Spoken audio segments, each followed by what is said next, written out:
Hi everyone! Mag-exercise habang nagwo-work ako. Sabayan natin mag-exercise para mapayat naman tayo at lumiit ang mga tiyan natin kasi sobrang laki na yung tiyan ko. Ayan, sa laging kumakain.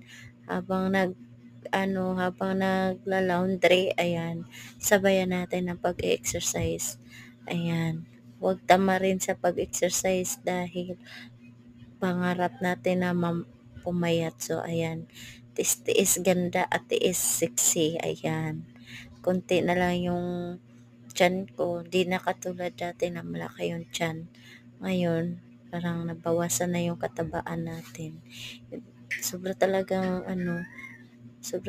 laki kung mag-exercise tayo habang nagtatrabaho, habang may trabaho.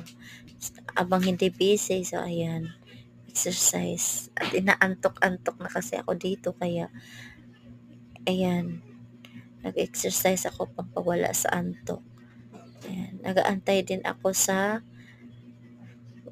sa mga damit na matapos ma-washing at dryer, para ma-dryer ko din.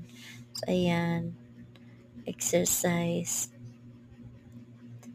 papayat, pampaliit ng baywang, pampaliit ng tiyan. Ayan, kung sinong diyan, mag-exercise tayo. Sabayan nyo ako sa pag-exercise. Ikimbot natin. Left, right, left, right, right, left, right, left. Ayan. Ayan. Tawa kami ng tawa dito sa kasama ko kasi siya naman nagpa-sexy ng dance. Totoo naman nag-exercise. So, ayan. Tawa kami ng tawa dito. Tawa kasi ng tawa yung kasama ko, kaya ako din, tawa din ako sa kanya. So, ayan guys, exercise tayo tuwing umaga, ayan. Yung na-trending na pasaya palikod, yung baywang na pinagiling-giling. Ayan, ganyan, ayan, ayan. Hindi ako marunong sumayaw. Ayan. Ayan, ito na time dito kukuha ako sa winawashing na clothes. Ayan. Nag-antay pa kasi. Ayan. Tingnan nyo. Ayan. Wala talagang magawa. Wala maisip na matinong exercise kung ganyan lang.